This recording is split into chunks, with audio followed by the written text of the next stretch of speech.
pour mieux soigner. C'est quand même un motif. Au nom du groupe Espace Santé, qui est en collaboration ce soir avec le regroupement québécois des médecins pour la décentralisation des soins de santé. Yeah. Je ne dirai pas l'acronyme, c'est tellement compliqué. L'Association des jeunes médecins du Québec et l'Ordre des infirmières et des infirmiers du Québec sont aussi partenaires de cet événement. Alors, c'est un sujet qui vous a visiblement intéressé. Peut-être que l'idée de venir dans une ambiance festive, avec un pub et un bon grand bar, c'est le fun aussi. D'accord? On s'est-tu trop vu sur Zoom Zoom? On n'en peut plus. Alors, je suis Ariane Raymond et j'avais le plaisir d'animer nos échanges tout au long de cette activité. Ça devrait se terminer vers 19h25 pour que vous ayez une petite demi-heure de réseautage. À 20h, on doit libérer la salle. Bon, évidemment, les experts du système de santé québécois sont dans la salle, pas ici. Ils seront évidemment devant vous dans quelques minutes. Nous avons deux invités réputés qui devraient vous passionner. Mais on sait que notre système actuellement est souvent qualifié de détérioré, avec des enjeux d'accès incroyables, avec un épuisement professionnel, avec la fuite des médecins et d'autres acteurs vers le privé, et pas toujours le privé de la santé. Et je pense beaucoup d'enjeux qui vont être évoqués ce soir. Tout ça a quand même quelque chose à voir avec la grande réforme de 2015 et son puissant ministre Gaétan. Et c'est à cette époque-là qu'il a décidé de centraliser véritablement le système d'une façon autoritaire, on dit beaucoup de commentateurs, pour concentrer les pouvoirs et les balises de la gouvernance entre les mains de très peu de gens. Alors, on avait appris à l'époque, vous vous en souvenez peut-être, que les 6 000 gestionnaires en poste, il avait dégraissé ça et mis 1 300 gestionnaires à la retraite. Ça, c'était il y a 7 ans. Il y a 3 mois, à la fin du mois de juin, la sous-ministre à la Santé, Mme Dominique Blain, au nom du gouvernement, a dit jusqu'à quel point le gouvernement voulait décentraliser parce que les autorités centrales étaient trop engagées dans la gestion courante des opérations et que les gestionnaires sur le terrain étaient trop peu pour les équipes qui étaient là. Donc, les 3 adjectifs du souhait de décentralisation qui a l'air de moindre, c'est on veut rendre notre système de santé plus humain, plus autonome et plus agile. Moi, agile, j'en peux plus déjà. Moi, ça fait 5 ans. On l'entend 12 fois par jour. Donc, pour démêler ces enjeux et ces défis, on vous propose 2 mini-conférences avec 2 hommes très au fait de ces bouleversements. Un chercheur spécialisé qui est un expert conseil réputé dans ces questions pointues et un gestionnaire de haut calibre d'un CIUS et dont on dit de lui, pas de son CIUS, qu'il est réputé pour sa capacité de rebondissement. Je donnerai pas mes sources. Chacune des interventions va durer 15 minutes. Vous pourrez, après, discuter, poser des questions, faire vos commentaires. Moi, je vais vous demander de le faire de manière concise, respectueuse et imagée, si vous le voulez. Ça fait... On retient plus quand on a une métaphore. Alors, notre premier conférencier, c'est le chercheur, M. Jean-Louis Denis. Il est professeur titulaire à l'École de santé publique de l'Université de Montréal. Il est aussi professeur titulaire de la chaire de recherche du Canada sur le design et l'adaptation des systèmes de santé et aussi un chercheur régulier au Centre de recherche du CHUM. Son expertise dans le domaine de la gestion, de l'organisation et de la gouvernance des systèmes de santé a été maintes fois reconnue. Je vous épargne son CV imposant pour qu'il puisse dès maintenant partager ses réflexions avec vous. Il a intitulé sa causerie, à moins qu'il ait changé d'idée depuis 2 jours, « Décentralisation et gouvernance des systèmes de santé, la recherche d'un équilibre ». Monsieur Denis, vous avez 15 minutes à partir de là.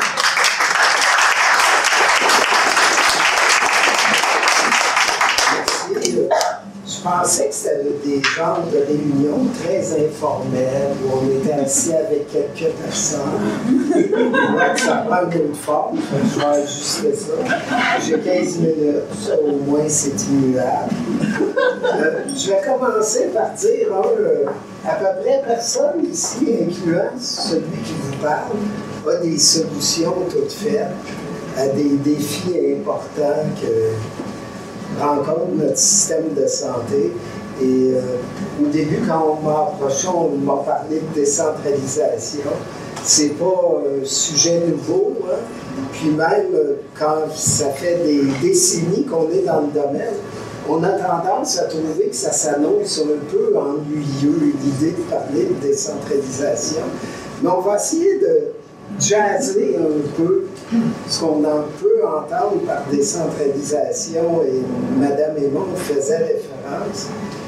La décentralisation et les débats entourant la décentralisation ont une très longue histoire dans notre système de santé. Vous vous souvenez certainement qu'il y a déjà eu des autorités régionales. Et à ce moment-là, entre autres, sous le ministre Rochon, on disait qu'on aspirait à un système décentralisé. Et ça n'a été probablement un peu vrai à cette période-là, pour ceux qui s'en souviennent. Cette première représentation, parce qu'il y en a 3 de mon point de vue de la décentralisation, elle pose une question très simple, c'est de dire comment on distribue l'autorité dans un système de santé. Il y a une autorité au ministère. Quand je dis autorité, là, une capacité de décider, de faire, d'orienter. Certains systèmes ont des instances intermédiaires et d'autres des établissements locaux. Et souvent, l'image qu'on a, c'est la gouvernance. Ce sont des conseils d'administration dans des établissements locaux, entre autres. Ça, c'est la première représentation de la gouvernance et de la décentralisation. Souvent, lorsqu'on parle de décentralisation aussi, on va référer plus à quelque chose, je dirais, de plus soft, à défaut de meilleur terme, où on va s'intéresser à la marge de manœuvre ressentie ou souhaitée par des gestionnaires, des cliniciens, des leaders cliniques. Et ça, c'est souvent le deuxième sujet, où les gens disent, si j'avais plus de marge de manœuvre, ça se passerait mieux. Et le subtexte de ça, c'est dire, c'est les autres qui m'empêchent de faire mieux. Plausible aussi. Une troisième représentation de la décentralisation, c'est beaucoup une logique de délégation et de mise en scène de nouveaux acteurs. On va mobiliser des patients partenaires, des citoyens avec une dose variable et on dit s'ils en viennent, et le monde communautaire aussi, il y a des acteurs du monde communautaire ici, si ces nouveaux acteurs-là, nouveaux au sens que c'est pas vers eux qu'on se tourne habituellement pour résoudre des problèmes, s'ils jouaient un rôle plus important, ça irait mieux. Et lorsqu'on parle de décentralisation de gouvernance, souvent, on met ces 3 représentations-là dans le mélangeur. Et ça devient assez mélangé. Pour tous ceux qui rêvent de décentralisation au niveau de la première définition que j'en ai donnée, bien, il y a une petite déception parce que si on regarde juste au Canada, depuis 2008, il y a 5 provinces qui ont recentralisé beaucoup la gouvernance en créant des autorités uniques. Madame a signalé le cas du Québec qui avait énormément centralisé. Et là, il y a probablement d'envisager d'imiter un peu les modèles de création d'une agence singulière de gouvernance pour tout le système en langage commun, c'est-à-dire séparer le politique de la gestion des opérations.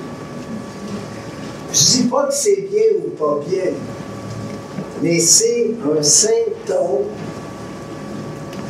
et ça, beaucoup de gouvernements l'ont ressenti devant l'ampleur des enjeux dans les systèmes de santé. Comme réflexe, se sont dit qu'il faut réorganiser la gouvernance. Et ça a voulu souvent dire la recentraliser ou créer une agence responsable en se disant il va y avoir une agence imputable, le ministère va se tenir un peu plus à distance, va s'occuper des grandes orientations. Et là, on retrouve beaucoup l'ambition qu'avait Michel Clerc avec la commission Clerc lorsqu'il disait si on créait une hydro-santé, le ministère serait moins interventionniste. À suivre. À suivre. Si vous regardez l'expérience de l'Alberta, qui a adopté un modèle comme ça en 2008, il y a eu des périodes cycliques de repolitisation au sens commun du terme, très fort de gouvernement. Ce qui ne veut pas dire qu'il n'y a pas d'avantage à créer une telle agence. Et le reste de mon propos va essayer de dire, indépendamment du modèle de gouvernance qu'on retient, et là je le souligne 3 fois, indépendamment, il y a peut-être des incontournables. Et ça, c'est un petit travail que j'ai, là, je le traîne partout en différentes versions. Ça se déroule de 15 minutes en 7 jours de formation. On va devoir arriver. La première question, lorsqu'on réfléchit à la gouvernance, et donc à savoir comment on distribue l'autorité, c'est qu'est-ce qu'on veut gouverner? Très peu de gens se posent la question. Est-ce que lorsqu'on s'excite, comme ce soir, avec un sujet passionnant comme la gouvernance, est-ce qu'on pense à gouverner la santé de la population?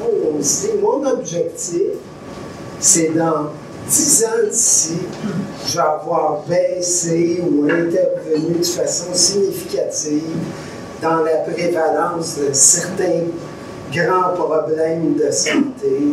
Je vais avoir contribué à améliorer le capital santé des jeunes pour le futur. Je vais avoir diminué le niveau de prévalence ou d'incidence de problèmes en santé mentale qui est vu comme une épidémie par l'OMS maintenant et qui est appelée à croître.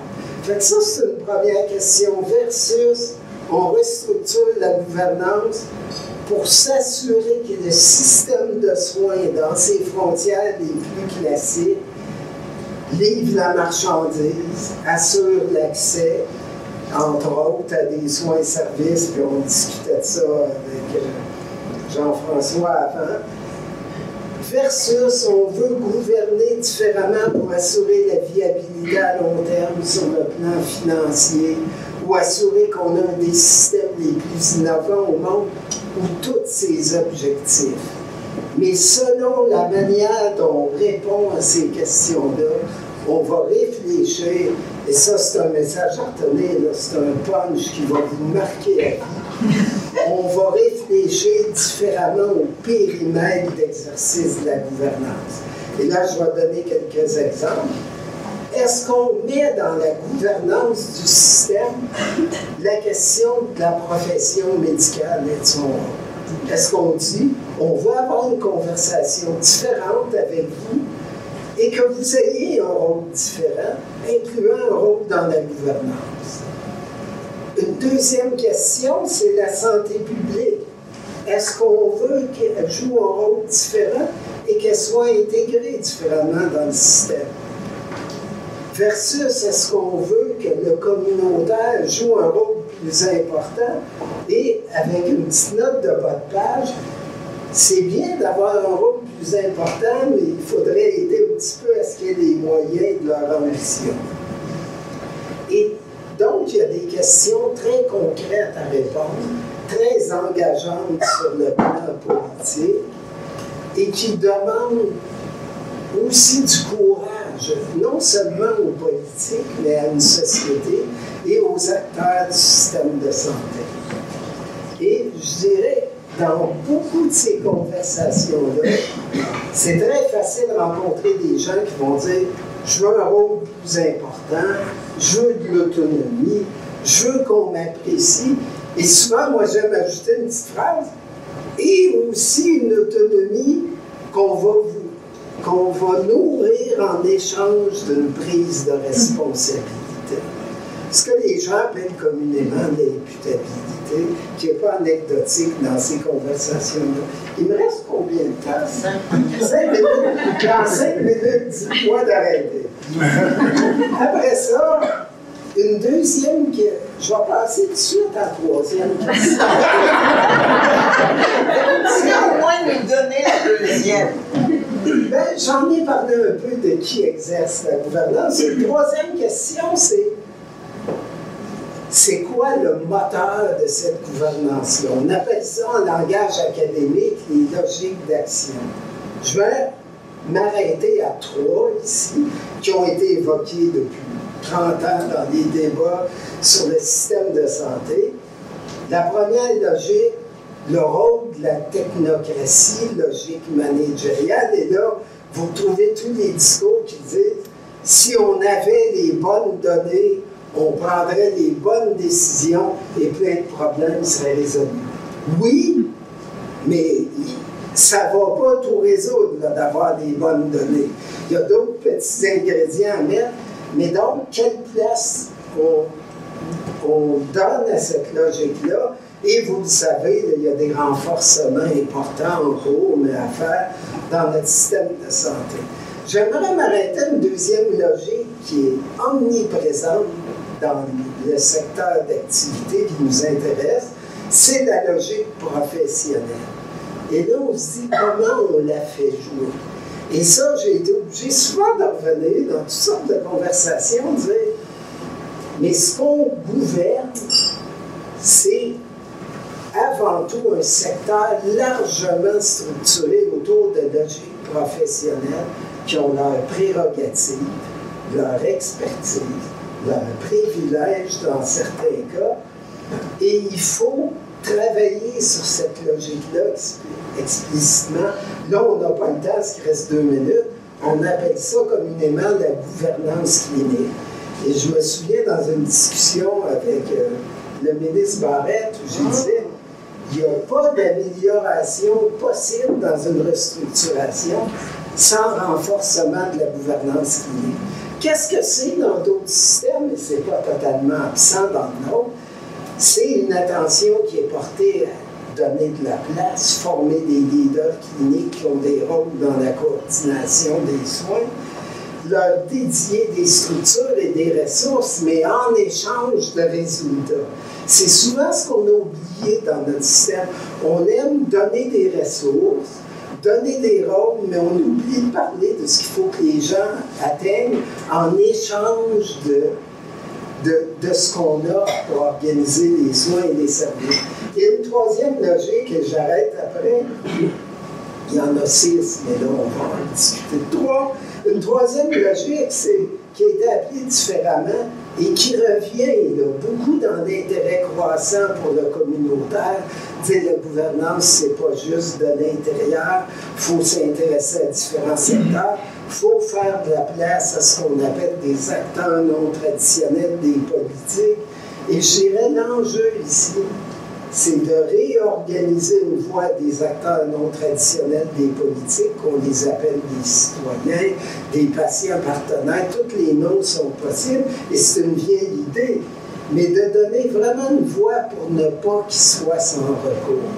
Et ça, je me souviens, quand je travaillais dans un autre système, là, entre autres en Angleterre, où quelqu'un m'avait dit le plus important, c'est que quelqu'un puisse contester un état de fait dans le système. Si on n'a plus de contrepoids, on reste encore plus pris avec les dysfonctions et on a des vulnérabilités persistantes dans le système. Je conclue. Non. Fait que toute discussion centralisation, décentralisation est une porte d'entrée, mais est un peu inutile. Il n'y a jamais un système totalement centralisé puisqu'il y a une multiplicité de logiques d'action. Il n'y a jamais un système totalement décentralisé puisque ça ne sera plus un système. C'est une question d'équilibre et de réponse qu'on souhaite apporter, entre autres, à différentes questions que j'ai posées. Un deuxième aspect, toute réflexion sur la gouvernance doit s'accompagner d'une question très simple. La gouvernance, oui, va gouverner quoi et avec quoi? Ça, c'est les modes organisationnels qu'on met dans le système. En Alberta, tout n'est pas ça. En Alberta, une des choses que semble avoir favorisé la création d'une agence unique responsable de la gouvernance des opérations du système, c'est la mise en place des réseaux cliniques stratégiques, qui a été un levier délibéré. Je ne dis pas qu'on a besoin d'une autorité unique de gouvernance, mais lorsqu'on parle aux acteurs là-bas, ils semblent dire que ce levier-là, qui a produit des résultats intéressants pour les patients, pour les finances publiques et pour la population, semble avoir été plus accessible comme levier dans le contexte d'une gouvernance qui regardait l'ensemble du système. On pourrait discuter longtemps de différents exemples. Et troisième point, et là c'est vraiment vrai que j'arrête après, toute réflexion sur la gouvernance doit s'accompagner d'une analyse fine des leviers qu'on utilise, que ce soit au niveau central, régional ou local, pour envoyer des signaux aux prestataires de soins et aux organisations en fonction d'objectifs qu'on veut atteindre. Pour exemple, on peut discuter des années. Est-ce que le modèle GMF, c'est mieux? Est-ce qu'il y a autre chose? Mais peut-être qu'il faut poser la question différemment, c'est quel levier on doit utiliser pour envoyer des signaux autour de l'atteinte d'objectifs et comment structurer l'allocation des ressources en conséquence. Des choses très, très concrètes qu'on oublie souvent dans les discussions de la gouvernance, sur la gouvernance d'aborder. Je vous remercie pour votre patience. J'ai dépassé quelques minutes.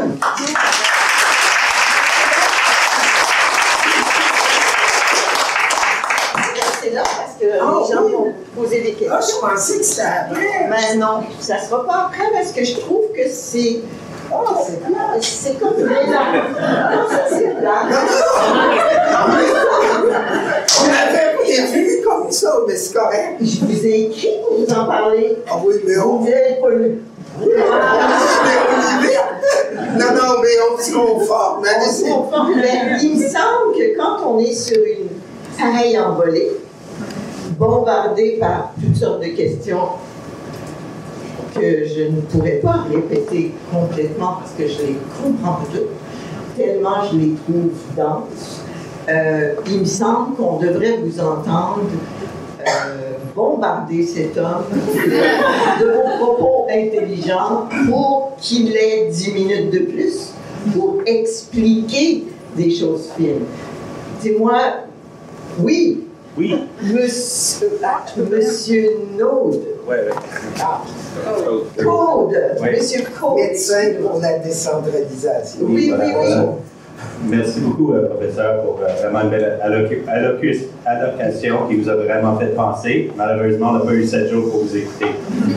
Dans la logique d'action auquel vous avez fait référence, où vous disiez que l'information n'est pas suffisante pour prendre une prise décisionnelle, c'est quelque chose qui nous intéresse beaucoup dans mon regroupement parce qu'on a l'impression qu'il y a beaucoup de concertation qui se fait. Oui, il y a une volonté d'écoute, mais dans l'absence d'une prise décisionnelle proche du terrain, proche du synapse patient-soignant, il devient difficile de faire des décisions qui sont réellement, on peut dire quoi, optimales ou contextualisées.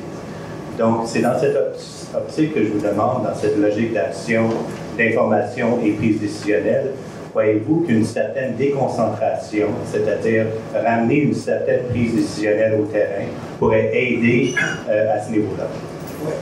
Bien, ça, c'est mon point sur la gouvernance clinique, puis je vais l'illustrer. Dans votre métier, là, vous prenez des décisions extrêmement structurantes, puis on le souhaite, qu'on ne prenait pas, qu'on ne le souhaite pas. Et la question de la gouvernance clinique, c'est de dire qu'il y a des équipes de soins. Comment optimiser leur organisation pour qu'ils livrent des meilleurs résultats et vous donner des rôles et des responsabilités dans le leadership de ça, comme ça se fait dans d'autres systèmes. Et moi, je pense que ce qui manque dans le système, c'est qu'on n'a pas tenté des expériences suffisamment conséquentes à cet égard-là. Et là, je ne parle pas juste de déléguer à des cliniques privées des responsabilités, puis souvent avec des transferts de ressources sans trop regarder ce qui se passe.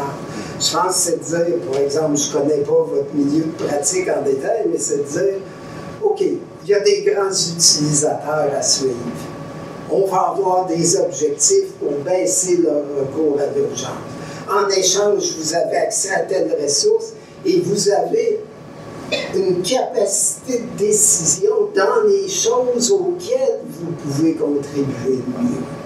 Et ça, pour moi, c'est ça qui manque en ce moment, c'est qu'on ne va pas assez loin dans ce type de mode d'organisation-là qu'il faut nourrir et mettre en place. Donc, la transaction, ressources et responsabilisation. Nettement. Et résultats. Oui, responsabilisation autour de résultats. D'accord. J'avais une question. Madame ici était là. Écoute, il y a quelqu'un qui était là avant. Oui, ce sera vous. Merci. Nommez-vous. Oui, Claude Guimond, je suis du regroupement provincial des comités d'usagers. OK. Bon, on sait que les usagers, c'est la pierre angulaire de tout ce gros système de santé merveilleux qu'on connaît. L'usager est défini par la loi, l'article 209 à 212. Et honnêtement, des fois, on se pose des questions. Quelle place qu'on devrait prendre dans cette gouvernance-là? On voit des décisions qui sont prises, encore une fois, ce matin dans le devoir, et les usagers ne sont jamais consultés. On a l'impression qu'on ne consulte jamais. Donc, nous, ça commence beaucoup à nous interpeller. Donc, j'aimerais avoir votre avis de quelle place les usagers devraient prendre ou reprendre ou réinventer. Je ne sais pas, j'attends. Je ne sais pas si je vais répondre directement à votre question, mais je dirais, si on accepte l'idée que les usagers, et quand je référais à la notion, par exemple, de patients partenaires, parce qu'il y a un nombre très important d'expériences, quand même structurantes dans beaucoup de milieux et dans beaucoup de domaines, mais il y a un point de vue à développer, et ce point de vue-là est aussi, je vais dire comme ça, associatif ou politique. Si vous voulez que le pouvoir public vous porte plus attention, il faut que vous revendiquiez plus et que vous vous organisez pour. Un pouvoir public, c'est sensible à celui et celle qui fait du bruit. Et je pense que ça, c'est important. Après, il faut savoir, je ne dis pas que ce n'est pas le cas, mais après, il faut savoir pourquoi on veut avoir une voix et être consulté. Et ça, c'est souvent plus facile à dire qu'à clarifier. Et ça, je pense qu'il y a un travail là, de structuration de cette position-là à développer. Juste pour faire du kilométrage là-dessus, comme pendant votre allocution, vous avez parlé du milieu communautaire. T'sais, on le sait, pendant la pandémie, j'ai lu quelque part que 80% des gens qui ont été malades ont été soignés chez eux par leurs proches, par des fois des groupes communautaires qui apportaient un certain soutien. J'aimerais ça que vous nous parliez un petit peu plus dans un plan équilibré, là, quelle place pourrait avoir ce grand milieu communautaire en santé qui est, on le découvre à chaque fois qu'on est dans la chenoute, et ils sous-vivent depuis qu'ils existent. Puis on discutait beaucoup de ça ce matin dans un autre forum. Je pense que si on place du point de vue de ce qu'on appelait au début gouvernance, décentralisation, c'était le troisième cas de figure que j'évoquais. Et clairement, il y a beaucoup d'innovation dans ces secteurs-là. Oui. Et ça demande, il y a un rôle, et là je ne peux pas vous dire s'il va se passer ou pas, mais dans toutes les juridictions où on capitalise plus fortement sur ces secteurs-là, c'est qu'il y a vraiment une volonté j'en l'appelle même, des décideurs publics de mobiliser ce secteur-là. Moi, je suis assez intéressé à explorer dans différents secteurs, puis Suzanne ici le fait au bureau du commissaire pour les soins à domicile. Je suis assez intéressé à explorer quel type d'expérimentation doivent être tentées pour donner un statut beaucoup plus grand. Et il y a des exemples ailleurs, ça c'est un d'eux. Moi, je pense que la gouvernance municipale de certains secteurs pourrait avoir un potentiel parce qu'elle permet de s'appuyer sur des institutions bien constituées, des milieux sociaux qui ont une certaine cohésion et des opportunités d'innovation. Et on discutait ce matin, entre autres, du cas du Danemark, qu'il ne faut pas idéaliser, mais par exemple, au niveau municipal, vous avez une gouvernance de soins à domicile, de différentes initiatives qui m'apparaît, c'est une voie prometteuse pour moi d'exploiter mieux ce palier de gouvernance en social care, comme ça. Ben, il va falloir apprendre collectivement à moins les mépriser et les sous-estimer. Bon. Madame, c'est à vous, nommez-vous. Oui, c'est Dr. Van Arsden, j'habite du Pontiac de l'Outaouais. Mon héroïne du jour, j'en reviens pas, du Pontiac. En fait, pratique à Crillon. Wow. Donc, 24 mois d'attente pour une échographie abdominale dans l'Outaouais urbaine. La médecine de qualité au Québec, ça n'existe plus. Donc, on est vraiment dans une qualité B, C, D. On ramasse des gens à la salle d'urgence, plein de cancer. Ça a été rempli avec la pandémie, mais même avant, on n'avait pas de médecine de qualité. Alors là, moi, je trouve, j'ai beaucoup apprécié la question de M. Guimond. Je pense que la population, moi, doit participer pour revendiquer les soins de qualité. Parce que nous, les médecins, on n'est plus capables d'en livrer. Moi, je vois un patient 8 fois que je pourrais le voir juste une fois. Là. Si je pourrais avoir mes tests à temps, puis c'est pas les tests que j'invente que je veux, c'est des tests que le patient a besoin. Fait que, moi, je fais d'urgence, je fais de l'hospitalisation, je fais du bureau. Okay? J'ai 1100 patients. Malgré tout ce que je fais, je pourrais facilement en prendre, moi, je vous dirais peut-être 1500 patients. Je pourrais, mais il faut que je les vois tout le temps parce qu'ils ne peuvent pas être vus en spécialité, ils ne peuvent pas avoir leurs examens, ils ne peuvent rien avoir. Fait que là, c'est la question, je pense que la société québécoise, il faut qu'elle se pose. Elle veut-tu une médecine de qualité ou elle veut continuer le chemin actuel? Parce que le chemin actuel, là, c'est plus A, c'est plus B, on s'en va dans le C et dans le D, on est dans le tiers-monde.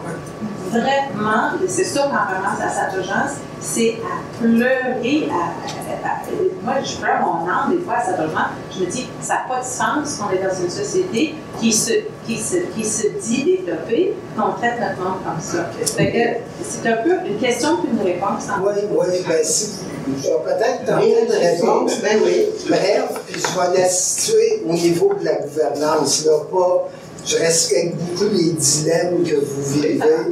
Je vais la situer au niveau de la gouvernance, je dirais. Puis vous avez donné des exemples. Pour moi, c'était comme un chant choral. C'était tellement beau à entendre. Vous disiez, je pourrais apprendre plus de patients. Puis si j'avais mes tests, ça fonctionnerait mieux. C'est exactement de ça que je parle quand je parle de gouvernance clinique. Pour moi, ça doit être la priorité. Et j'ajouterais quelque chose. Puis là, je ne dis pas ça à l'égard des médecins individuels. Je vais être bien compris. Quand la profession médicale, à travers ses instances organisées et influentes, a revendiqué des choses organisées comme ça. Quand les fédérations, puis je leur dis, là, ça, c'est, se sont levés puis on dit, OK, on a des enjeux classiques de négociation, mais nous autres, on veut prendre au sérieux cette histoire-là du A au B au C, et on veut faire des propositions. Je ne vous dis pas que le gouvernement est tout oui, puis tout va aller tout seul, mais il y a quand même une position collective de la profession à prendre. Et je m'excuse, mais je passe la moitié de ma vie à analyser le statut de la profession médicale dans les sociétés. Ça reste une profession influente dans notre société. Et si ils arrivent avec des propositions organisées pour aider à résoudre des situations que vous vivez, puis je ne dis pas que ça ne se fait pas du tout, mais moi, je pense qu'il y a vraiment une suite à donner à votre projet. Oui, puis nous, on est 850 membres du regroupement justement québécois des médecins pour la décentralisation. Puis on n'est pas politique, on n'est pas corporatiste, mais on arrive avec des solutions. Puis c'est des solutions qu'on donne, là, on a du monde d'accord en dehors des 850. Ça nous permettrait, ça donnerait une gouvernance locale, des décisions locales. Et on n'est pas là pour faire de l'argent parce qu'on donne des centaines d'heures. Oui, je réfère pas à c'est ça. Mais c'est ça la gouvernance aussi, c'est qu'on est formé, on a quand même une formation en administration, puis en clinique. On est capable de faire les deux. On voit qu'on travaille avec les patients de façon non corporatiste. Il y a beaucoup de choses, beaucoup de belles choses qu'on peut faire au Québec. Vous êtes d'une limpidité. Je vais prendre une dernière question. Ben, c'est parce que à la fin, s'il reste du temps, après M. Fortin-Véro, on aura le temps de se reprendre. Alors, allez-y, nommez-vous. Bonjour. Je me sens un peu mal de prendre la parole ici, là. Éric Souzy, psychologue au CLC Saint-Michel, donc je suis de Montréal.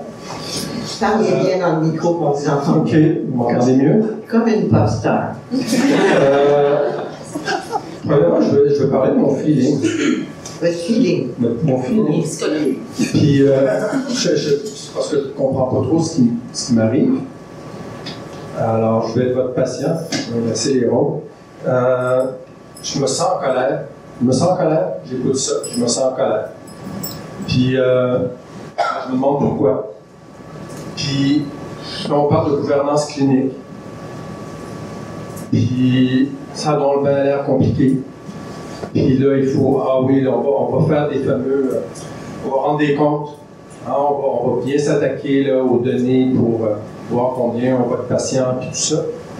J'ai l'impression qu'on s'attend toujours à ça. Puis qu'on rend toujours ça dans un discours de gestion. Plus jeune, dans les années 70, il y avait un livre qui s'appelait Small is Beautiful, qui était un livre, je pense qu'il a fait comme vraiment, qui a eu beaucoup de place. Donc, il y avait déjà le problème avant ce livre-là, que les choses étaient trop grosses. C'est un livre des années 70. Là, on se retrouve avec un système de santé où, encore une fois, c'est trop gros. Puis là, on parle de gestion clinique et tout ça. Et au CLSC, c'est tellement simple. Moi, je ne la sens pas, la gestion clinique et tout ça. On est une petite équipe. Il y a quelqu'un qui qui s'occupe de la gestion. On a une SAC, quelqu'un qui nous supporte dans nos activités cliniques. Puis on a un paquet d'intervenants, puis on voit des patients. C'est super simple. Puis on travaille en équipe. Puis on obtient plein de résultats, on voit plein de monde. Puis là, on est toujours en train de nous... Tout le monde est passionné. Là, on est toujours en train de nous dire « Ah, mais il faut que je vois plus de patients, ou il faudrait faire ci, ou il faudrait faire ça. » Là, le réseau de la santé est proche. Puis combien de fois on entend, on lit dans les journaux qu'il faut que ça passe par la première ligne. Ça fait 20 ans qu'on dit ça, il ne se passe rien pantoute, ça ne change pas. Puis là, on parle. Puis, je comprends même pas ce que vous dites. Je m'excuse, mais je n'arrivais pas à comprendre ce que vous me disiez. Je n'ai pas compris la ligne directrice. Puis je trouve que c'est symptomatique de justement, on parle, on amène plein de... Alors que la solution, j'ai l'impression, qui est très simple. Voilà, alors c'est mon état d'esprit, je pense que vous le sentez, puis je vais m'arrêter. Oui, mais la solution, c'est de rester petit et d'avoir une gestion proche du terrain, c'est ça que vous dites? Exactement. OK. Voulez-vous réagir à ça? Je veux dire, j'accepte le témoignage, puis c'est sympathique. Je pense dans ce que vous dites, il n'y a vraiment rien pour moi qui m'étonne. Tant mieux si c'est votre réalité clinique. Puis tant mieux s'il n'y a pas une pression de la demande qui fait que les gens ne sont pas servis dans votre environnement. Je veux dire, le modèle CNSC auquel vous référez, c'est parfait. Moi, je n'ai rien contre ça. Là. Je dis beaucoup, comme vous dites, mais on est quand même dans un système qui a déprécié cette gestion de proximité d'équipe, qui n'est pas toujours organisé pour répondre avec des équipes cliniques comme vous décrivez. Tant mieux si c'est ce que vous vivez. C'est juste qu'il y en a qui n'ont pas accès. Il y a quand même des enjeux. Le reste, que vous ne compreniez pas ce que je dis, ça, c'est correct. Mais je pense que le fond de l'affaire, c'est si tout va bien, ben, on n'a pas à se réunir et discuter. Non? Tout est parfait comme ça, puis on vit avec. Voilà. OK. Alors, donc, il y a peut-être d'autres personnes tristes ou en colère dans cette salle, ou d'autres qui ont d'autres sentiments. Et on va laisser maintenant la parole à M. Jean-François Fortin-Véraud, PDG du CIUS de l'Est de l'île de Montréal depuis décembre 2021. C'est-à-dire que ça fait 9 mois qu'il est là, qu'il est entré là en pleine pandémie, et qu'il était PDG adjoint entre 2019 et 2021. Fait qu'il a vraiment tout vécu, la pandémie. Donc, titulaire d'un baccalauréat en administration des affaires, spécialisation en technologie de l'information et économie, évidemment maîtrise en sciences de la gestion au HEC, quelqu'un qui a travaillé au CHUM longtemps, qui a commencé sa carrière en 2003. Il vient comme PDG du CIUS donc de préparer les grands chantiers de modernisation de Santa Cabrini, Maisonneuve-Rougemont et un virage technologique important dont il nous parlera sans doute.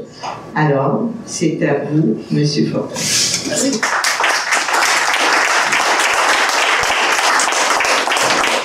Bonsoir tout le monde. Est-ce que ça va? Est-ce que vous m'entendez bien sans micro? Non? Ah. J'aime ça me promener un peu. Ben, promenez-vous, mais on enregistre alors. Ah, on enregistre. OK, ça prend le micro. Donc, mes paroles seront retenues contre moi. Ben, non. Non, je taquine. Je n'ai pas l'intention de commencer avec un long discours. J'ai le goût d'interagir avec vous. Premier élément. Qui dans la salle ici pense que le réseau de la santé est centralisé? Juste en bas de votre tête. Qui pense qu'il est décentralisé? Une personne. Je veux vous entendre. Pourquoi? En fait, c'est une première question, mais moi, je viens de me rendre compte que le système de santé est décentralisé parce que le pouvoir revient à chaque établissement de santé pour déterminer avec qui ils vont signer pour les entendre les PPP, là, des ententes pour décentraliser les chirurgies publiques dans les CMS privés. Si on se compare avec l'Alberta, par exemple, en Alberta, quand on négocie avec le gouvernement provincial pour l'ensemble de la province, et donc c'est beaucoup plus simple, plus facile. Moi, je travaille pour un groupe qui est pan-canadien et on vient juste de déterminer, on fait affaire avec un groupe de l'Armée pour essayer de comprendre le système. Et on s'est fait dire justement qu'il fallait parler avec chacun des CIS, des SUS, des ça. C'est alors oui, on est décentralisé, je le comprends. Par rapport à ailleurs, on est décentralisé selon vous. Ceux qui ont dit centralisé, y a quelqu'un qui voudrait dire pourquoi centralisé? Oui? Budget, la prise de décision. Budget, prise de décision. Oui, là, j'ai vécu la transformation du réseau. Oui. J'ai commencé en 88 comme infirmier au CHUM. Et quand il y avait tout centralisé, il créait des grands CIS, il nous disait qu'il faut que le message du ministère descende rapidement. En ayant une petite poignée de PDG, les messages vont se rendre rapidement à la base. Quand il y a eu la pandémie, c'est quoi qui s'est passé? Les villes ont été coupées parce que le but je ne veux pas défendre M. Barrette, mais lui avait dit on va créer moins de PDG, moins de conseils d'administration. Je vais pouvoir rencontrer mes PDG, lancer le message à la machine pour qu'eux le fassent descendre. C'est où que ça a coupé? Centraliser, décentraliser. Le fait de décentraliser, faisons attention. Là, on est dans l'abondance d'argent. J'ai vécu les coupures. Et si le gouvernement, demain matin, il n'y aura plus d'argent, il va se mettre à couper. Et s'il y a plein de petits PDG partout, tous les petits PDG vont lever les bras. Hey, pas chez nous, pas chez nous, pas chez nous. Et là, le bordel va se prendre dans le réseau. Le but d'avoir fait ces structures-là, c'était justement avoir de la flexibilité, que ça réponde vite. Et ça n'a pas répondu. Est-ce que la structure qui est déficiente ou les gens qui étaient dedans? Dans la question. Oui, monsieur. Je travaille au CIS de West, à Saint-Mary's là-bas. Et après avant la centralisation, je peux marcher dans le CEO's office and see what my problem was, and it was taken care of. Maintenant, ça prend des mois pour avoir les réponses de Lakeshore où tous les gens sont partis, les infirmières chefs sont partis là. Les infirmières chefs sont partis là. Pendant la pandémie, on était perdus un peu à Saint-Mary's. On a fait un système nous-mêmes, un système de garde, qu'on fait des décisions chez nous. On a une DPS pour tout le système. C'est presque impossible de régler les choses. Je retiens, vous avez dit décentraliser parce que les ressources, chacun peut prendre des décisions localement, c'est une grosse différence avec des modèles. Et là, j'ai entendu parler, qu'est-ce qui s'est cassé dans la communication? Pourquoi ça ne marche pas? J'ai été sur le terrain pendant la pandémie, il n'y en avait pas personne, il n'y avait pas de relais et de relents, on s'est retrouvés tout seul face au problème. Okay. 2 commentaires, j'y reviens sur les termes, je veux juste entendre vos préoccupations. Un autre commentaire sur ceux qui pensent qu'on est très centralisé. Oui? On ne sait pas qui est imputable, on doit toujours rejoindre la personne imputable. Allez-y avec un peu de détail. Alors, quand on avait un hôpital puis il y avait un conseil d'administration, si ça allait mal, la plainte allait aux dirigeants qui avaient un certain pouvoir. Maintenant, c'est diffus.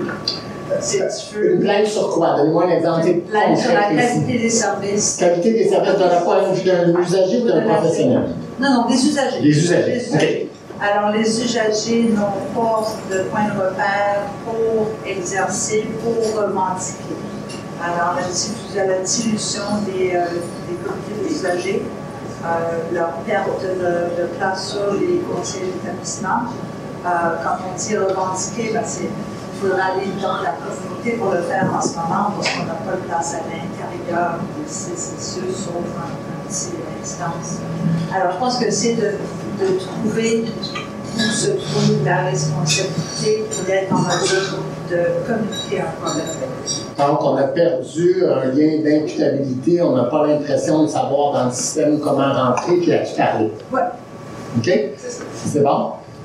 Dernière intervention, puis après je vais commenter sur ça, puis après je vais vouloir vous entendre sur est-ce qu'on est cliniquement décentralisé ou pas? Je serais curieux. Est-ce que la prise de décision clinique est centralisée ou décentralisée? Pour faire écho à ce que Jean-Louis parlait tout à l'heure. Ensuite, je vais vouloir le savoir pour les ressources humaines. Oui. Je crois que nous faisons face à une souffrance des soignants que nous n'avons jamais vue dans le système de santé qui se manifeste par la dilapidation des ressources humaines. La souffrance, selon plusieurs des gens que nous avons consultés dans notre travail depuis 2 ans et demi, semble être d'étiologie claire. C'est un manque d'autodétermination, symptôme d'un problème clair, distanciation entre le soignant et la prise décisionnelle et ses administrateurs. Il faut pallier à ce problème. Donc, je reviens tout à l'heure tout de suite sur ça. Premièrement, là, la vérité de la souffrance réelle des personnes qui soignent, elle est vraie au Québec, elle est vraie au Canada, elle est vraie partout en Occident. Il y a eu un traumatisme majeur, puis je ne parle pas de la réforme, là, je parle vraiment de la pandémie. Ça a été une catastrophe partout. Puis quand on sent l'énergie dans la salle, puis la souffrance des gens qui avaient réelle, qui ont la vie, puis on a, tu sais, je le mentionnais tantôt à Jean-Louis, 30% des gens, des infirmières qui ont quitté le CIUS de l'Est ont quitté pour travailler dans le privé. Mais pas le privé santé, le privé autre. Ils s'en vont chez Hydro-Québec, à la SAQ, c'est pas ça qu'ils voulaient faire dans la vie, ils sont devenus infirmières pour soigner les gens. Donc, il y a une détresse qui est réelle, il n'y a personne qui va nier ça. Je pense que ce constat-là, il est circonstanciel à une pandémie mondiale qui aurait pu être mieux gérée, qui a eu plein d'effets.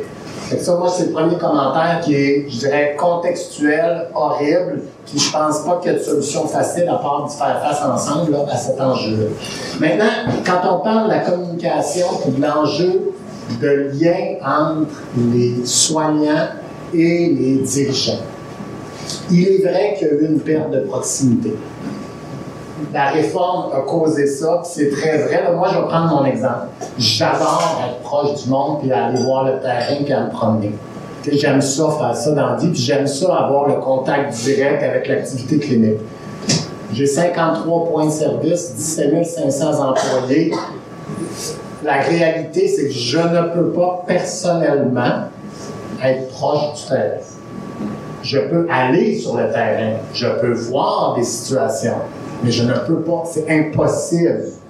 Donc, cet enjeu-là, c'est comment on crée une culture dans des milieux comme ça de proximité, avec les gestionnaires sur le terrain, avec les cliniciens qui pratiquent, qu'ils soient médecins ou autres professionnels. Puis ça, on a manqué un ingrédient, on a fait référence tout à l'heure dans la réforme, on a coupé 1300 des personnes qui avaient pour job de le faire. À un moment donné, ce monde-là n'était plus là. Monsieur, tout à l'heure, nous faisait référence, puis il disait qu'il n'y avait plus personne. Mais on les a coupés, ces gens-là, pendant la réforme. La réalité, c'est ça qui s'est passé. On est en train de réintroduire progressivement des gens pour faire une partie de ça. Maintenant, il faut réanimer une clinique au quotidien, parce qu'il y a eu un désengagement à cause de la souffrance. Puis là, il y a comme une espèce d'aller-retour entre tout le monde qui doit se créer pour réanimer ça dans un contexte où la demande, là je vous rejoins dans ce que vous disiez tantôt, là, elle est infiniment plus grande que la capacité d'offrir des services.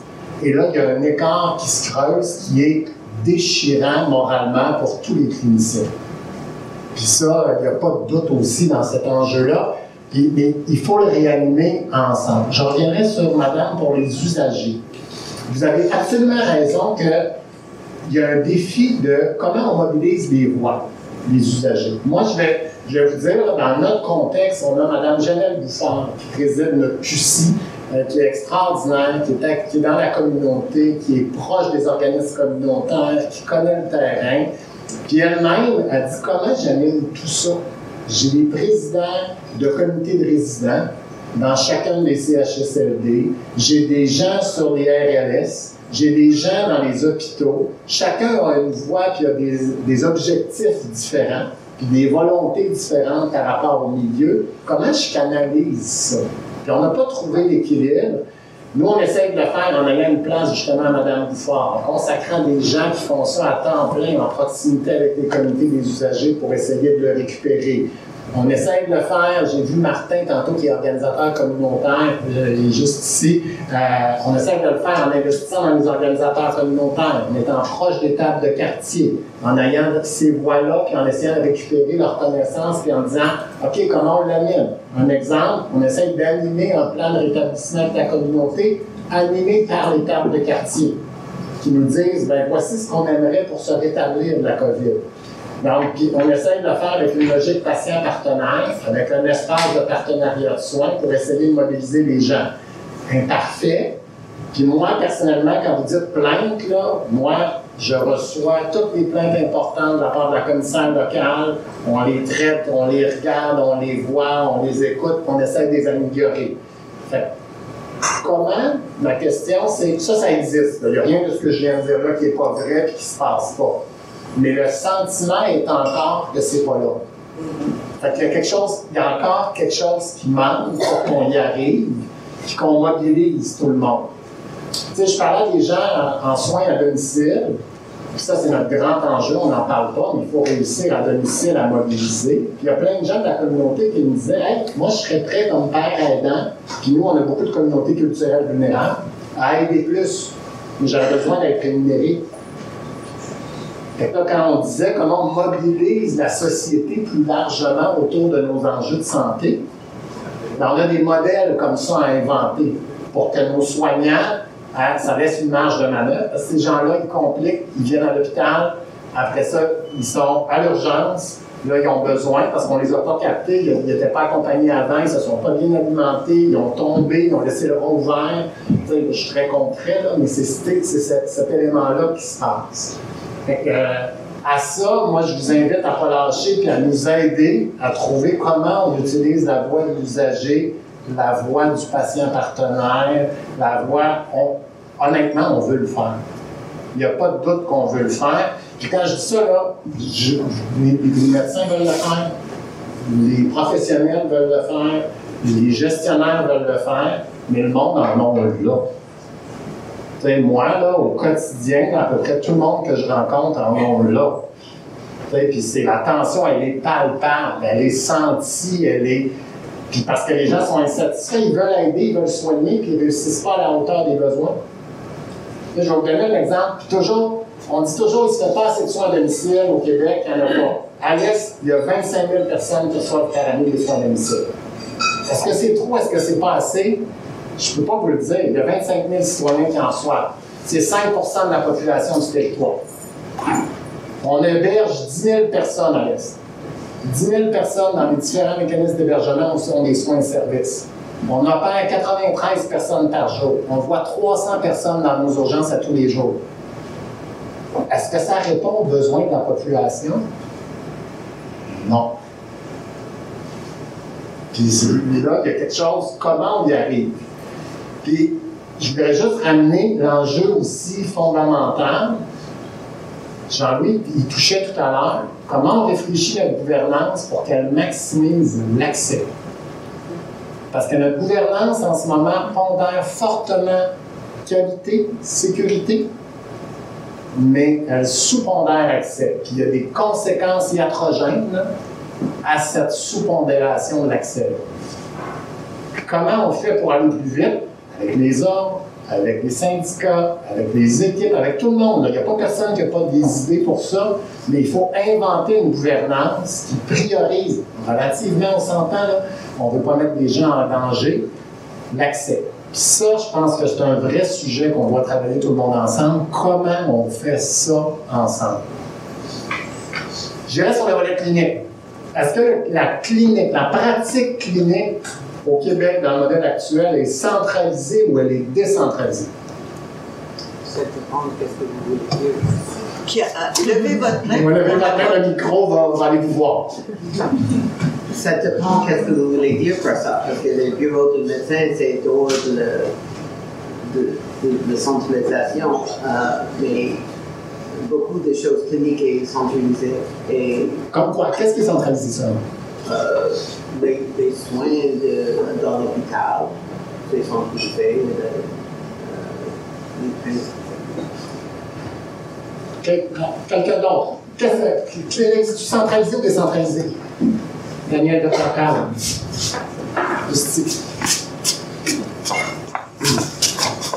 Je pense que quand on parle d'organisation des soins cliniques, il faut réaliser que dans plusieurs sites et CIUS, il peut y avoir 5-6 hôpitaux. Et lorsqu'on essaye de créer des volets cliniques, c'est-à-dire des programmes qui descendent de façon transversale dans chacune de ces installations hétérogènes, munies d'une culture, d'un historique, d'un lien avec une communauté. Et on essaye, avec un groupe de gestionnaires qui est souvent distant et voire même qui n'inclut pas des membres de cette communauté, on prend des décisions qui, on appelle en québécois, du mur à mur. Et donc, on tombe dans le piège de prises décisionnelles qui peuvent être impertinentes, qui peuvent être non agiles, qui ne répondent pas aux réels besoins des communautés desservies et donc potentiellement aussi dangereux. Iatros, en grec, ça veut dire médecin. Je ne sais pas le mot grec pour gestionnaire. Je ne sais pas moi non plus. Je ne sais pas moi non plus. J'ai le goût de réagir, puis on a souvent cette discussion-là ensemble. Puis, tu sais, ce qui est intéressant, j'ajuste mon modèle avec les discussions, puis je vais vers les propositions que Daniel et Dr. Carl m'amènent pour essayer de trouver le bon équilibre. Ce qui n'est pas simple, ce qui n'est pas facile à trouver, c'est chaque installation peut avoir une vision clinique, puis un besoin clinique, puis dire dans le contexte qu'on a nous, ça serait ça la réponse. On peut se reculer d'un pas, puis dire OK, mettons, on est à Santa Caverini. La communauté italienne au complet, une vocation communautaire, c'est quoi son besoin? On peut se reculer d'un autre pas et dire le territoire géographique, mettons plus limitrophe de Santa, c'est quoi le besoin? On peut prendre un autre pas en arrière et on peut dire l'est de l'île, la logique du CIUS, c'est quoi le besoin? Puis on peut après ça se questionner entre. Parce que là, mettons, je parle juste de la répartition des effectifs médicaux. Limitons-nous à ça. Ça serait un radiologue, ça serait un cardiologue, ça serait un néphrologue, ça serait un... Puis là, c'est là que l'équilibre dans le niveau de besoin, puis quel besoin on regarde, puis qu'est-ce qui va le mieux répondre, l'équilibre a peut-être été rompu, mais c'est comment on le trouve. Comment on le trouve. Puis c'est ça qui n'est pas simple à dire. Puis, tu sais, par exemple, les exercices de plan d'effectifs. Chaque service se mobilise, regarde, font une analyse, il y a un besoin qui émane, puis le besoin est toujours plus grand que ce que le Québec génère en spécialiste ou en omni. Fait que là, nous-mêmes, selon notre évaluation locale, je vais dire CIUS, là, locale, mettons, régional, pour rester dans les termes local et régional, on revoit à Québec, puis là, Québec dit non, vous ne pouvez pas avoir tout ça. Puis là, on recoupe puis là, il faut répartir nous-mêmes. Fait que, tu sais, dans cette réflexion-là, qu'est-ce qu'on veut qu'il soit très local, très localisé, puis comment répondre aux besoins, puis là, je rejoins madame tout à l'heure, des usagers. C'est quoi le besoin non comblé sur le territoire? C'est quoi la liste d'attente? C'est quoi qui est prioritaire? Ça, c'est la discussion difficile. Je pourrais parler, tout se bouscule dans ma tête, là, mais j'ai essayé de prendre, disons, 4 exemples. Moi, je suis ophtalmologiste. Je suis à l'Hôtel-Dieu de Sorel, donc dans le site de la régieste. Moi, je considère que ma pratique, que mes conditions de travail sont centralisées. J'ai 4 exemples à donner. Exemple, achat de fournitures médicales pour l'hôpital. Si j'ai besoin de quelque chose de bien précis, avant les fusions, on avait quelqu'un localement, une personne dans l'hôpital qui pouvait faire nos achats, on fallait la voir, c'est une personne humaine en chair et en os, je lui montrais dans le catalogue, ça me prend ça, elle me le commandait, je l'avais dans 2 semaines. Maintenant, j'ai un exemple de fourniture, j'ai même fait un témoignage qui a paru dans le journal, vous pouvez voir la référence. J'ai un article que j'ai voulu commander, ça m'a pris 1 an à avoir. Parce que la personne qui fait les achats maintenant, elle est dans un autre hôpital, on ne sait pas c'est qui, je ne sais pas combien d'intermédiaires entre ce que moi je demande et l'autre personne, il faut qu'il y ait un code, mais oui, mais il n'existe pas le code, on ne l'avait jamais commandé avant. Donc, ça devient comme la maison des fous de l'Astérix, sinon ça prend 1 an avant d'avoir la fourniture. Est-ce que je peux réagir parce que je ne veux pas perdre la D'accord. richesse Et de j'ai votre 3 autres exemples d'un tout autre registre. Oui, mais je veux juste Aussi réagir. riche. Parce que oui, c'est vraiment, ça n'a pas de bon sens. OK? Commençons par ça, je suis entièrement d'accord. Okay. On parle souvent des 1300 gestionnaires. OK? Ce qu'on ne dit pas en arrière de ça, les fonctions administratives en arrière de la réforme ont été coupées en 10 et 20 %. Une personne sur 10, une personne sur 5, bye-bye. Derrière ça, c'est les humains, vous faites référence, là, ils ont été coupés et ils n'existaient plus. Donc là, des fois, on mêle la réforme et ses effets et les coupures sous-jacentes dans ces fonctions-là qui ont enlevé aux cliniciens un niveau de service et un niveau de réponse adéquat à des besoins qui sont légitimes. Ça, c'était mon premier commentaire. Deuxième commentaire super important par rapport à ce que vous venez de dire.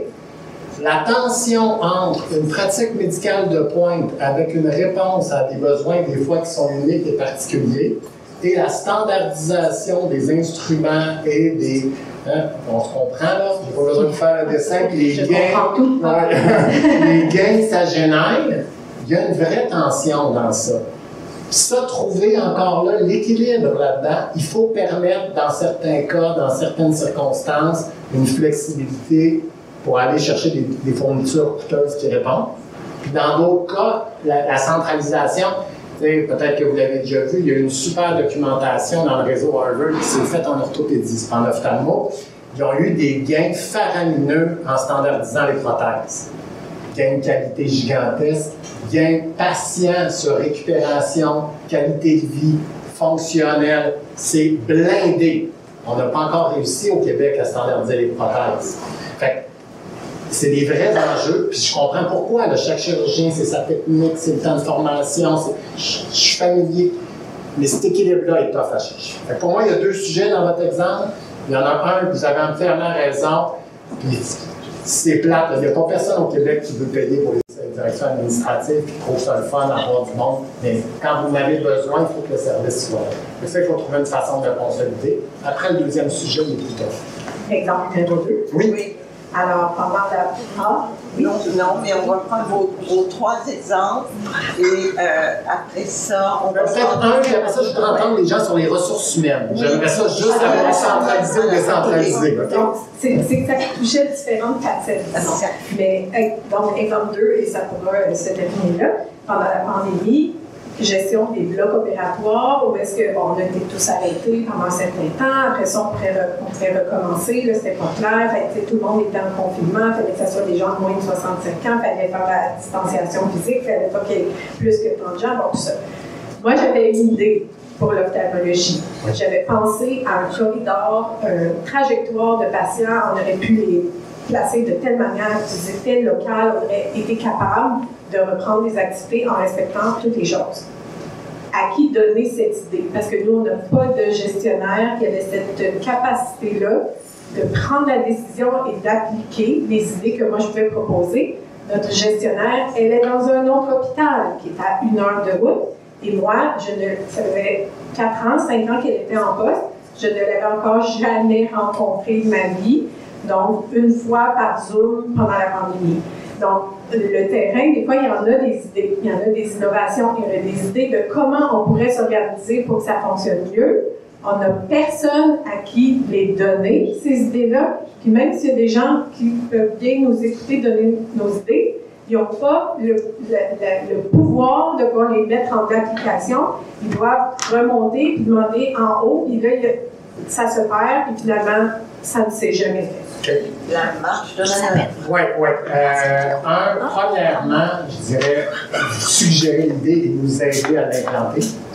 Ça, c'est absolument nécessaire parce qu'on a besoin des médecins qui s'impliquent dans ça, puis le leadership médical, pas juste dans l'idée, mais dans la mise en œuvre, c'est fondamental. Deuxième élément, il y a un problème de courage. Okay? Les gestionnaires ont peur.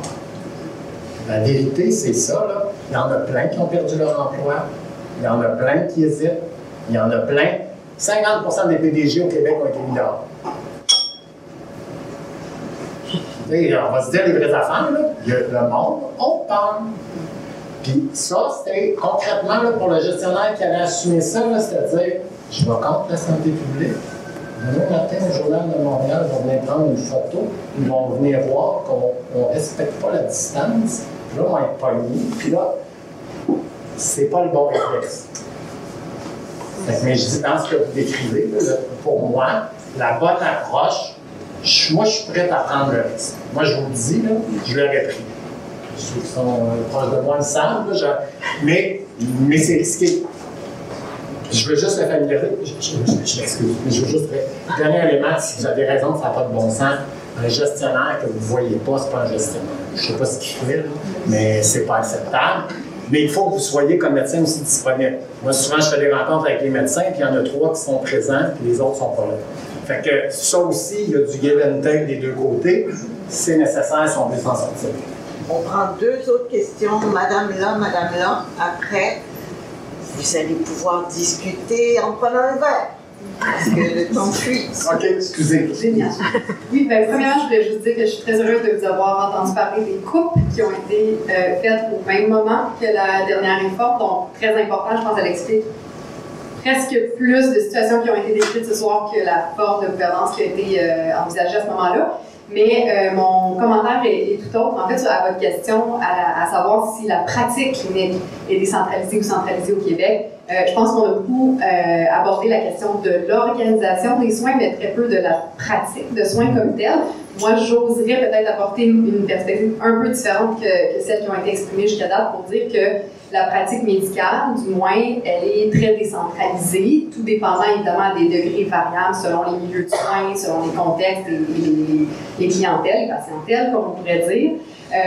Comme conseillère en éthique au CUSUM, quand je suis appelée par des équipes qui ont des dilemmes éthiques au quotidien, je peux être appelée par une équipe des soins intensifs, puis par l'équipe du soir, par exemple, aux soins intensifs, donc dans la même unité, la même réalité, tout ça, et avoir des styles extrêmement différents au niveau de la pratique médicale. Donc, le dilemme peut être presque inverse, si on veut, selon le style médical puis bon, c'est peut-être un peu tabou ce que je dis, mais j'ose le dire quand même. Alors, je pense que oui, il y a quand même une certaine autonomie au niveau du terrain, au niveau des décisions cliniques. Je pense qu'il y a beaucoup de pouvoir aussi. On parle quand même, sans le dire peut-être implicitement, là, ce soir, de pouvoir, là. Puis dans le quotidien, dans la pratique de soins, j'oserais dire que le pouvoir est quand même beaucoup entre les mains des médecins au quotidien qui ne sont pas des employés de l'État à ce titre-là et qui utilisent des fonds publics, qui ont un leadership au niveau des équipes cliniques et tout ça, donc qui ont un grand pouvoir à ce niveau-là, mais avec un statut assez unique en fait.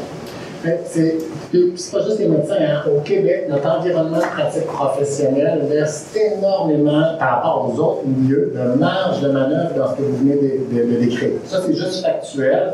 La marge de manœuvre clinique, tantôt on parlait de Kaiser Permanente, il y a un standard de soins unique. Là. Puis si on veut déroger, on a des autorisations très complexes et très longues à obtenir, puis il y a des standards de performance. Je donne cet exemple-là, il est vrai dans plein de contextes, dans plein de milieux. Notre contexte ici, cette pratique-là, elle est très autonome. Après ça, il y a d'autres éléments, on parlait de logistique, d'appro, de choses qui sont centralisées. En fait, je voulais juste mettre dans cette réflexion-là du gris, je suis désolé, hein, la vie, des fois, elle n'est pas noire et blanc, puis dire, c'est complexe, mais il y en a plein de solutions. Puis il y en a plein, puis des gens de bonne volonté qui sont prêts à mettre du temps et de l'énergie qui sont là. Puis tu sais, avec Dr. Parle, on se parle, puis dire, OK, il m'a dit que c'est important d'avoir un haut dirigeant local à Santa. OK, j'en ai un. C'est important, notre DSP, on a besoin de la voir, de la sentir. Ben, elle passe une journée par semaine maintenant là-bas. Est-ce que c'est ce qu'il m'a demandé? Non. Ils voulaient aller plus loin. Fait qu'on échange là-dessus pour dire comment on trouve l'équilibre. Je pense que c'est ça qu'il faut réussir à faire dans notre système, c'est de recréer cet échange-là pour trouver des solutions à la mesure de chacun des environnements. Il y a madame qui va oui, avoir la question. Bonjour, mon nom c'est Ursula, je travaille au CIUS de Ouest-Ville de Montréal. Oui. Et donc, j'aimerais intervenir sur 3 points. Le premier point, la première question que vous avez posée sur la centralisation et la décentralisation. Je n'avais pas levé ma main pour aucune des deux. Et la raison pour laquelle je n'avais pas levé ma main, c'est que ça dépend. On peut avoir un système centralisé qui marche très bien et on peut avoir un système décentralisé qui marche aussi très bien. Dans le cas où on a mis un système centralisé et où Madame aussi a mentionné le fait qu'il y a plusieurs délais, donc plusieurs processus administratifs dans un système centralisé qu'on a en ce moment, parce que les besoins de la clientèle ou des patients a augmenté ou a changé. Donc ce point-là où on n'a pas nécessairement sondé ou pris en compte les besoins des patients, parce qu'en ce moment, le clinique ou les médecins ou la docteure, j'ai oublié le nom, mentionnait qu'ils ont beaucoup de choses.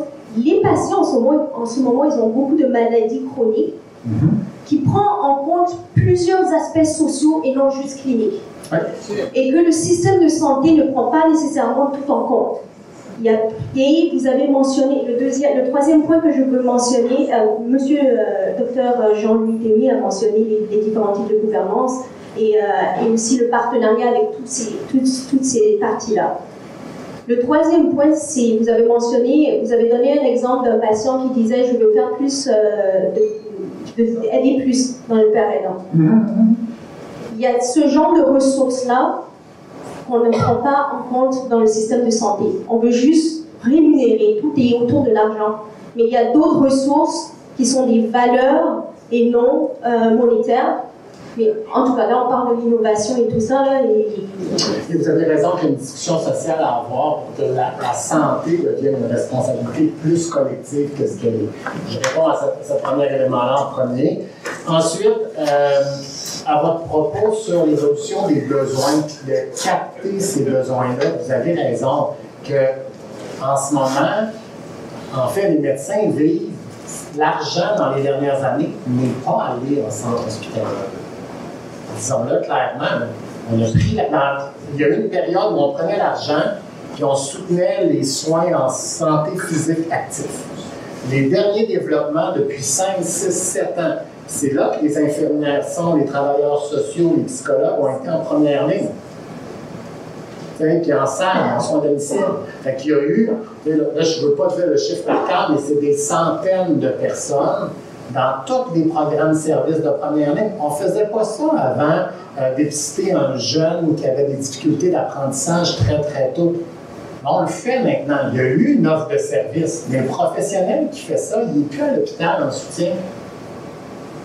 Fait que, ça, cette migration-là, c'est fait. Là. Le panier de services, les gens dans la population, on ne le capte pas facilement, mais il a explosé dans les dernières années. Je vais donner l'aide médicale à domicile, l'aide médicale à mourir à domicile. On a toutes que des équipes, ça n'existait pas il n'y a pas longtemps. Là. On a toutes que des équipes cliniques, des médecins mobilisés, des infirmières, des travailleurs sociaux, des psychologues qui vont à domicile, qui évaluent, qui assurent la conformité. On le sait, c'est extrêmement humain et touchant tout ça, mais c'est une offre de service qui n'existait pas avant, qui est là maintenant. Là, je pourrais continuer de donner des exemples. Mais réalistement, pour quelqu'un qui pratique en hôpital dans les dernières années, il n'y a pas eu de développement de service. Puis, le besoin de la population a continué à augmenter. Quel besoin, à votre question, quel besoin on répond? Dans quelle priorité, puis jusqu'où? Ça, c'est une grande question. Puis on n'a pas la gouvernance pour bien répondre à cette question-là. Moi, Jean-François, là, je ne suis pas capable. J'en fais des choix. Je ne vous cacherai pas, mais je suis vraiment mal à l'aise. Je mets dessus l'affichage de poste qui va se passer. J'ai pas assez d'infirmières. Ou j'accepte qu'on ouvre, puis oui, je dis non à mon équipe, ça, on le fait. Tout le monde fait des arbitrages, mais c'est un arbitrage social là, qui nous dépasse, qu'il faut faire collectivement. Ça, on n'a pas trouvé la façon.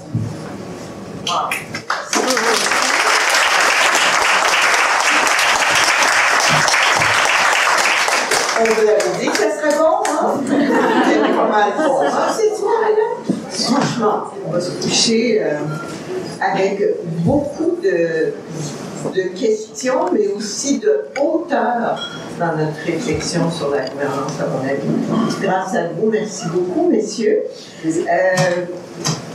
J'aurais aimé ça vous dire que vous allez discuter encore une demi-heure, mais vous n'auriez pas aimé ça.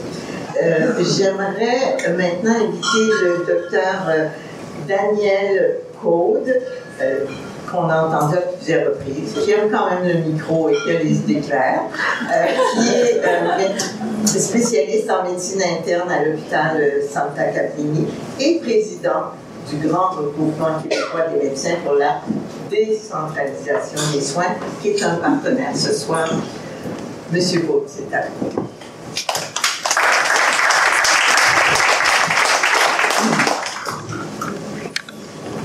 Ce soir, je me suis senti fier. Fier d'être médecin dans un système, fier d'être un médecin au Québec, dans une société où on peut tous se rencontrer et parler. Parler, jaser, échanger honnêtement. Je suis devant mon PDG, en train de parler de décentralisation. Quelle belle démocratie.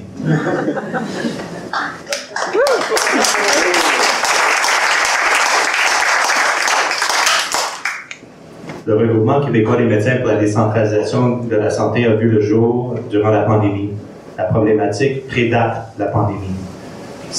La souffrance prédate la pandémie. La problématique d'hypercentralisation de l'administration a prédaté la pandémie. La pandémie est à l'étincelle, le stress test qui a mis le réseau en danger. Et donc, qu'est-ce qui s'est passé? Comme a dit le docteur Epearn de St. Mary's, les gens sur le terrain ont dû se mobiliser, remplir un vide d'organisation. Ils ont dû dire, c'est ici la zone chaude, c'est ici la zone froide, les problèmes ont dû être solutionnés sur le terrain par les gens du terrain. Ça nous a rappelé que le médecin, les infirmières, les paramédicaux avec qui on travaille, les OSEPRO, nos physios, nos travailleurs sociaux, nous formons une défense terrain contre la maladie, contre le danger. Nos ordres professionnels, la déontologie, c'est ça, être soignant. Alors maintenant, lorsque nous parlons de gouvernance, nous parlons de comment organiser l'octroi de cette chose privilégiée et spéciale qu'est soigner. Aidez-nous à soigner. À mieux soigner. Aidez-nous à mieux soigner. Donc, le regroupement québécois des médecins pour la décentralisation de la santé a vu le jour durant la pandémie parce qu'il y avait ce mal-là. Le correctif n'est pas une panacée. Ce n'est pas la décentralisation. Une panacée, c'est un médicament qui est prescrit, qui va répondre à tout le mal. C'est un véhicule. C'est un véhicule, c'est un incontournable pour aider à soigner le mal, soigner le problème que nous vivons. La décentralisation, c'est un mot large, un mot qui contient beaucoup de définitions. Est-ce qu'on décentralise de façon concentrée? Est-ce qu'on décentralise de façon déconcentrée? Qu'est-ce que je veux dire? Je pense que notre professeur pourrait bien l'expliquer mieux que moi. La déconcentration, c'est de ramener la prise décisionnelle au terrain. De décentraliser, mais de rester concentré, c'est de garder la prise de décision en haut, mais de consulter, d'écouter, d'épauler, d'être proche du terrain. Mais ultimement, la prise décisionnelle demeure haut. Tel un tabouret avec un centre de gravité élevé, il est chavirant. Nous proposons effectivement un équilibre. Ramenons un peu de prise décisionnelle. Sélectionnons les compétences telles qu'ils l'ont fait lors de la constitution de ce beau pays, entre le provincial et le fédéral. Créons un palier de gouvernance locale dans les installations. Donnons à ce palier de gouvernance locale un certain pouvoir de prise décisionnelle et permettons d'avoir certains action-reaction locales. Problème, solution. Problème, solution. Où il faut être centralisé. Oh, le président de regroupement qui s'appelle décentralisation par de centralisation, c'est dans la coordination des soins. Et je reprends exactement l'exemple que vous avez donné. L'enjeu local, l'enjeu régional, l'enjeu CIUS, l'enjeu ministre, l'enjeu québécois, l'enjeu citoyen du monde. Right? Il y a tellement de niveaux. Mais il faut être coordonné. Il faut être déconcentré dans la prise décisionnelle. Il faut être proche du terrain dans la prise décisionnelle. Mais il faut que ces gens-là, ces acteurs-là, soient coordonnés avec les besoins de chaque CCCIUS. Et on peut le faire. C'est un modèle qui peut se développer. Ça ne s'appelle pas une réforme. Ça s'appelle un ajustement. Nous sommes 850 médecins. Nous avons des partenaires très puissants. Nous avons sorti avec l'Alliance des patients pour la santé, le regroupement des comités usagers du Québec il y a un mois avec une déclaration commune où nous avons parlé de décentralisation dans le sens réel de ce terme. Ramener l'écoute et la prise décisionnelle aux patients, aux soignants, aux communautés, aux acteurs communautaires. Ça va renforcer notre tabouret. Ramenons le centre de gravité qui est haut et chavirant et ramenons-le proche du sol pour justement avoir un système de santé solide. Nous avons aussi, j'ai quasiment terminé. Nous avons aussi eu le soutien officiel par les conseils d'administration des deux fédérations, la Fédération médecins spécialistes du Québec, la Fédération médecins homéopaticiens du Québec. Nous avons aussi eu le soutien lors de discussions avec la direction du Collège des médecins du Québec. Nous avons le soutien de 74 municipalités, totalisant 770 000 habitants au Québec. Ça parle, ça bouge, c'est municipal. On est intéressés. Alors, somme toute, la volonté est là. Il y a un air de changement. Dans nos plusieurs rencontres avec le ministre lui-même et son équipe, avec la sous-ministre qui a concerté avec nous avant de sortir avec son document très intéressant sur le nouvel mode de gouvernance. Dans mes échanges avec mon propre PDG, localement, dans ma propre réalité d'hôpital, la volonté est là. Il faut prendre les bonnes décisions et j'ai hâte de voir si on le fait. Merci.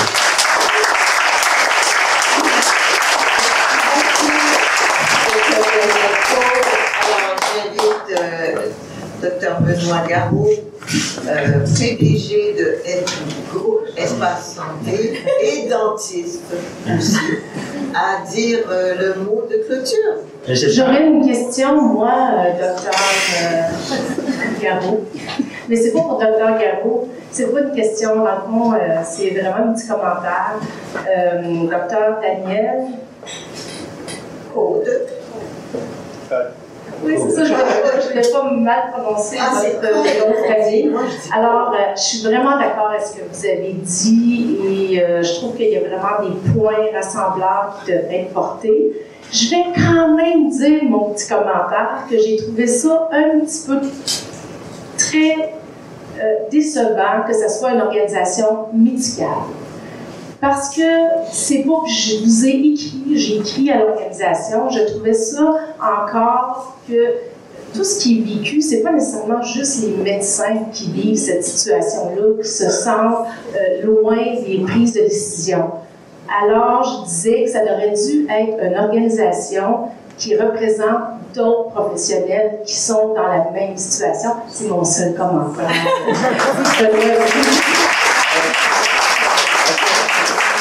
Je pense que vous allez peut-être pouvoir en discuter ensemble après. Je veux-tu juste répondre une petite affaire? J'espère que vous avez apprécié la conférence. Au nom des membres des conseils d'administration du groupe Espace Santé, on tient à remercier M. Jean-Louis Denis et M. Jean-François Fortin-Véraud. Et que dire de notre formidable animatrice, Maria Desmonts.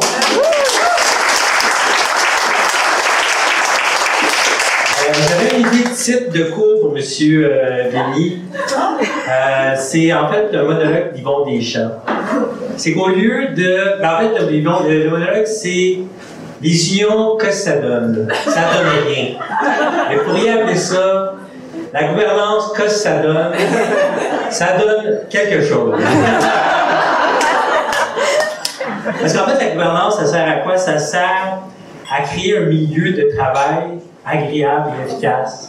Ça sert à construire une culture organisationnelle où les gens se sentent bien, où ils veulent travailler en équipe avec leurs amis, ils veulent traiter, soigner leurs patients. C'est ça l'objectif. Fait que qu'est-ce que ça donne, la gouvernance? Ça donne beaucoup.